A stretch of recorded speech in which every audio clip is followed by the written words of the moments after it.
बिस्मिल्लाहिर्रहमानिर्रहीम। अस्सलामुअलैकुम व्यूअर्स, मैं हूं बाबर अवान। आप देख रहे हैं Babar Awan official for you. Statistics and probability lecture number 20 के साथ मैं हाज़िर हूं और आपको इस लेक्चर में खुशामदीद कहता हूं।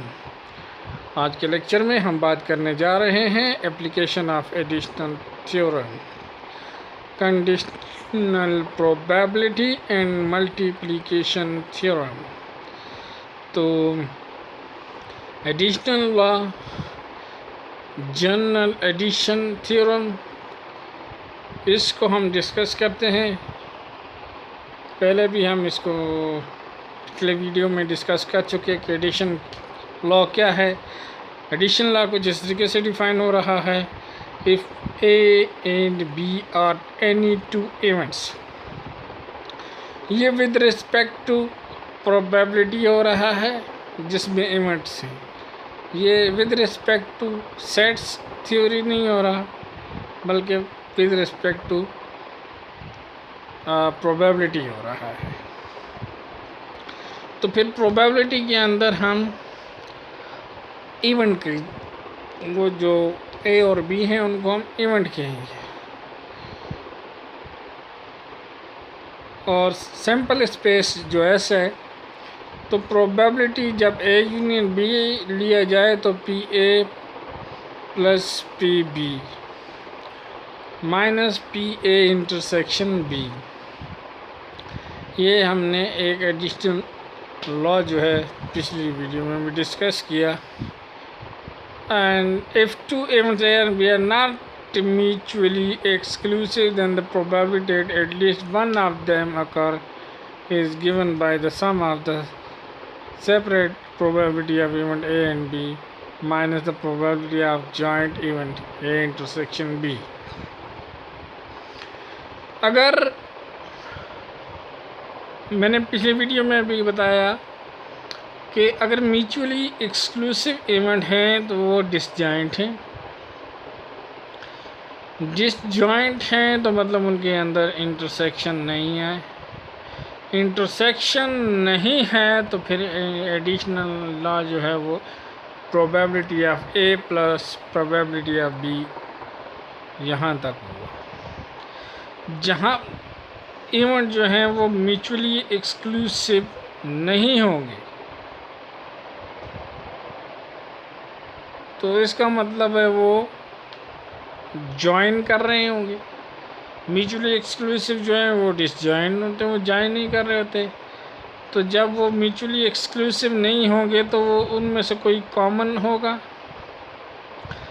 जब कॉमन होगा तो वो कॉमन जो है, जो एडिशनल लॉ पहले P A plus P B था, उसमें से उस कॉमन को हम माइनस कर देंगे। ये कह रहा है यहाँ। If one card is selected at random from the deck of 52 playing card, what is the probability that the card is club or face or both?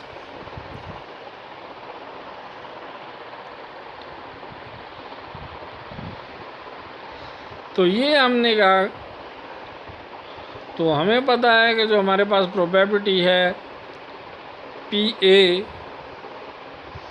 वो हम लिखेंगे let A represent the event that the card is selected is club, B event that card is selected is face,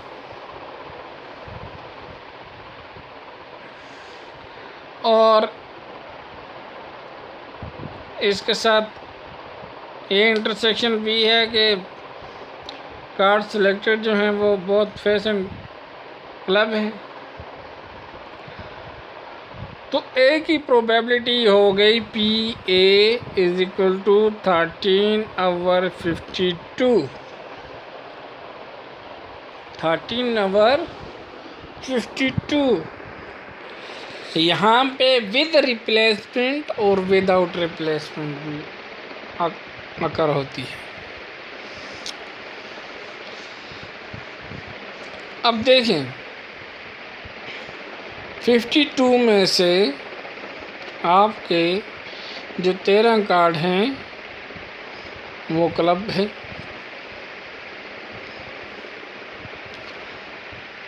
बारह card जो हैं वो आपके face हैं, ठीक है। और इनके दरमियान इंटरसेक्शन जो है दोनों क्लब और फेस होने की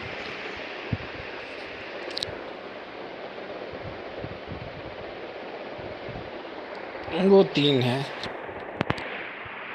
ठीक है जी।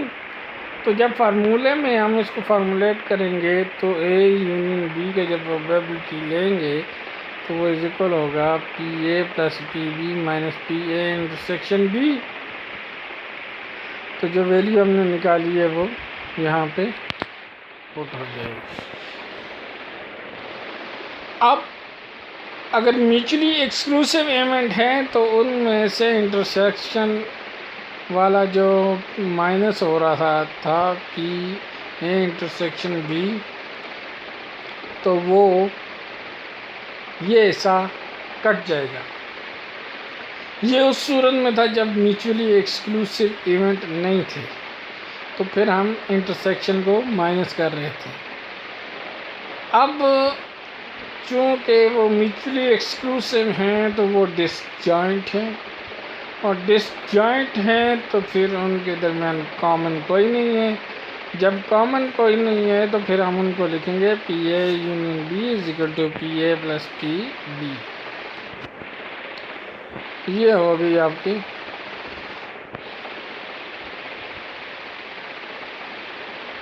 अच्छा जी। दूसरा सॉल्यूशन है, इसको आप देख लीजिएगा।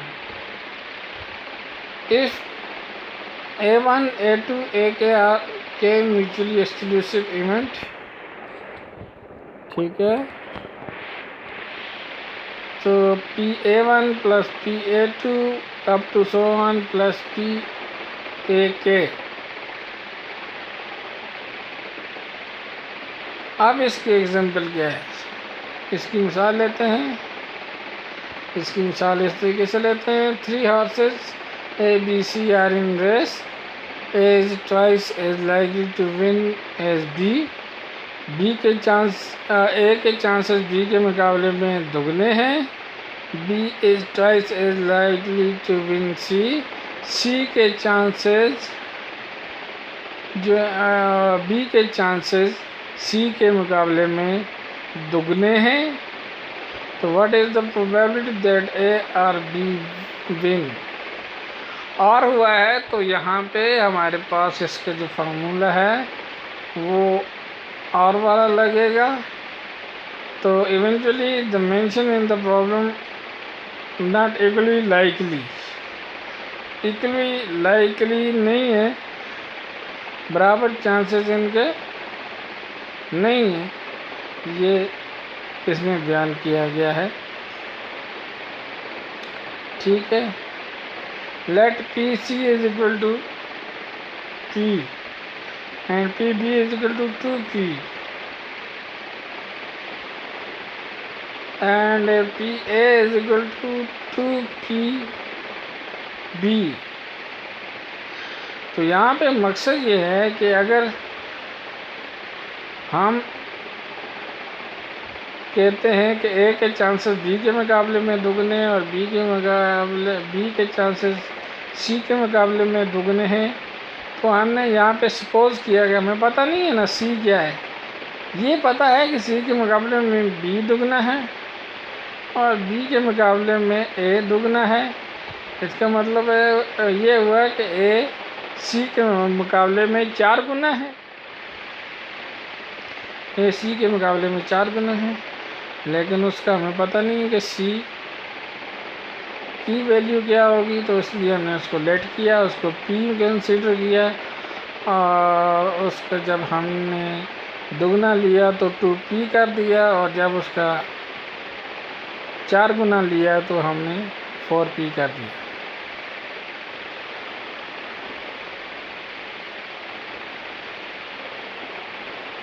और यहाँ पे हम फर्क करते हैं, no 2 of the horses A, B, C can not win the race together. ठीक है। Hence the event A B C are mutually exclusive. अब यहाँ पे हमने एज्यूम किया है, क्वेश्चन में तो नहीं है, एज्यूम किया है और हमने इसको कंसीडर कर लिया है कि वो दोनों एक साथ जीत नहीं सकते, इनमें से कोई एक ही जीतेगा।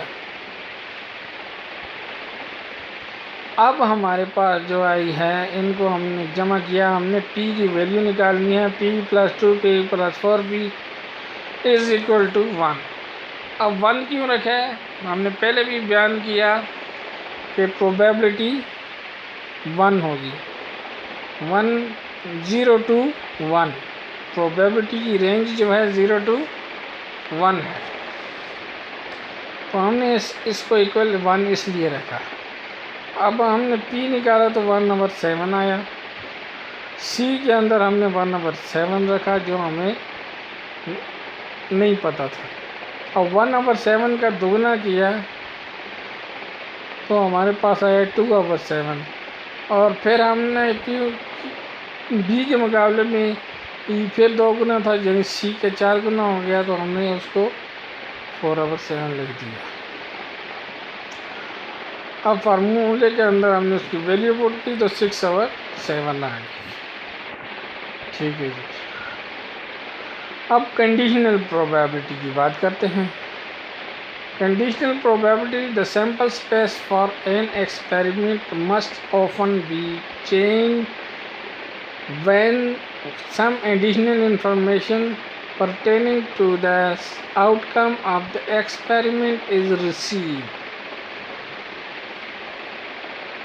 The effect of such information is to reduce the sample space by excluding some outcome as being impossible which before receiving the information were believed possible.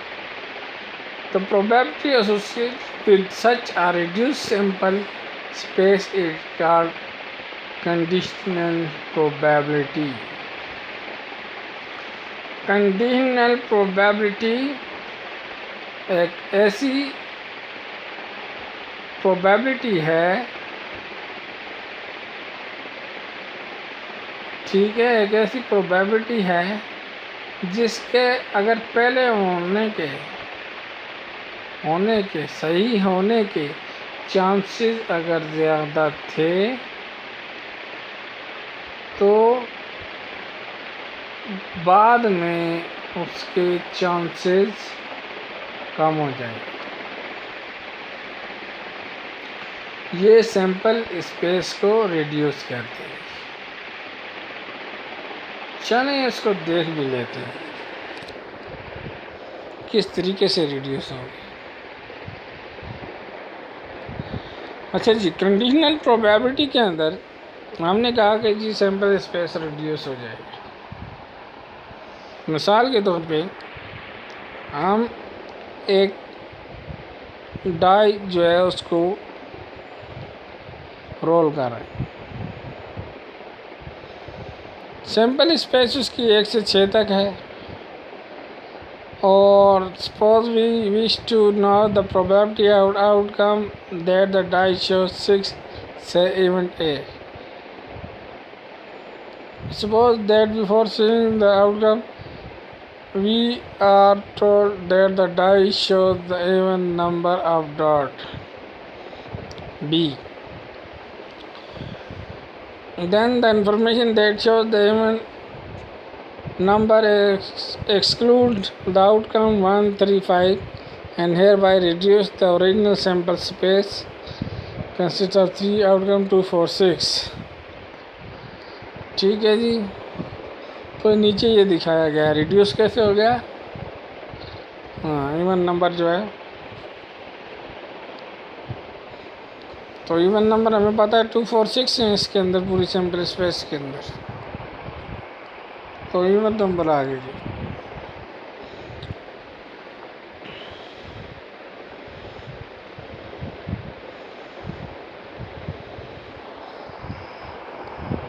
ठीक है जी। कंडीशनल प्रोबेबिलिटी को कंटिन्यू करते हैं। If A and B are two events in a sample spaces, if PB is not equal to 0, then the conditional probability of the event A given that the event B has occurred written PA over B is defined as PA over B is equal to PA intersection B divided by PB, where PB is greater than 0. 0 से greater than होना चाहिए, वरना वो infinity में चला जाएगा.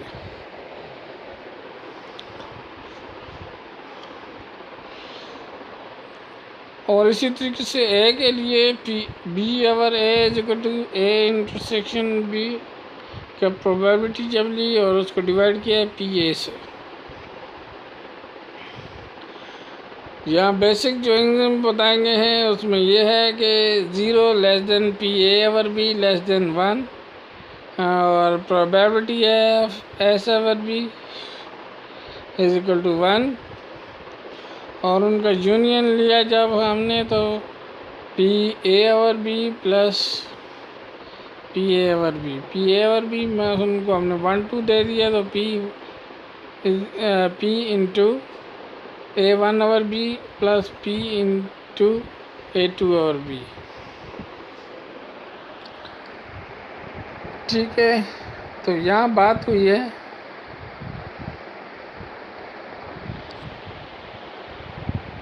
अब हम देखते हैं इसके मिसाल.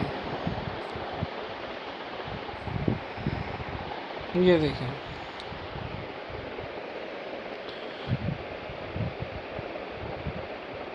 अच्छा जी. At a certain elementary school, Western country, the school record of the past 10 years shows that 75% of the students come from the two-parent home and 20% students are low achiever in belonging to two-parent home. What is the probability that such a random selected student will be a low achiever given that he or she come from a two-parent home?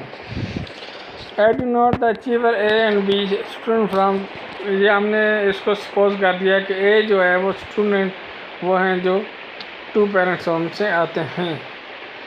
अब B हमने मालूम करना है कि वो उसने कहा है कि what is the probability that, जो बी का हमने कहा था कि वो स्टूडेंट जो पेरेंट के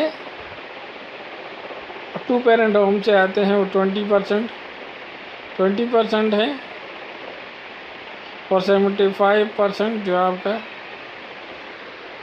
टोटल 10 ईयर का रिकॉर्ड है उसमें 75% student come from the two parent home, 20% are low achiever. तो इसमें हमें पता चला कि जो पी बी है वो है हमारे पास 75%. उनके दरमियान इंटरसेक्शन जो है वो 20.20 है. 20 नहीं पढ़ेंगे, 20 पढ़ेंगे, पॉइंट के बाद 20% था. ये वो हैं जो लो अचीवर हैं, लेकिन ताल्लुक़ इनका 20 से. तो पी ए और बी हमारे पास आ गया, पी ए इंटरसेक्शन बी और P B is equal to 0.27. ठीक है जी.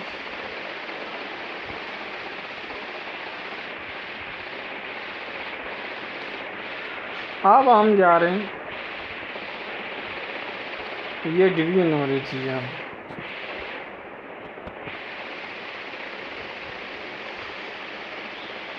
मल्टीप्लिकेशन थ्योरम ऑफ प्रोबेबिलिटी के अंदर वो कह रहा है कि उसका formula P A or B, यहाँ पे ये डिवाइड नहीं हो रहा तो इसको हमने ऊपर लिखा था पी ए इंटरसेक्शन बी और पी बी. उसमें हमने जो लिखा था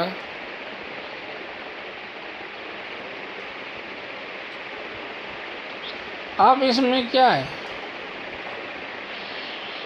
वही है कि बी ग्रेटर देन, इंटरसेक्शन मालूम करना है. तो इंटरसेक्शन मालूम करें।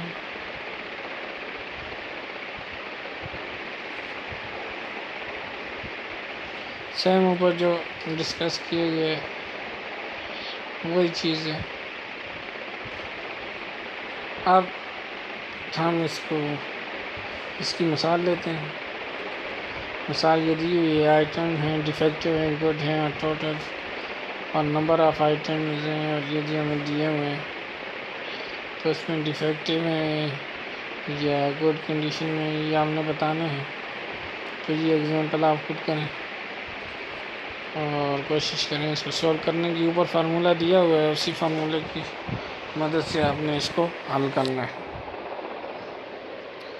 तो आज के लिए इतना ही है। नेक्स्ट लेक्चर में हम डिस्कस करेंगे इंडिपेंडेंट और डिपेंडेंट इवेंट को, और ये भी इम्पोर्टेंट टॉपिक है, और उसके साथ मल्टीप्लिकेशन थ्योरम है और मार्जिनल प्रोबेबिलिटी है।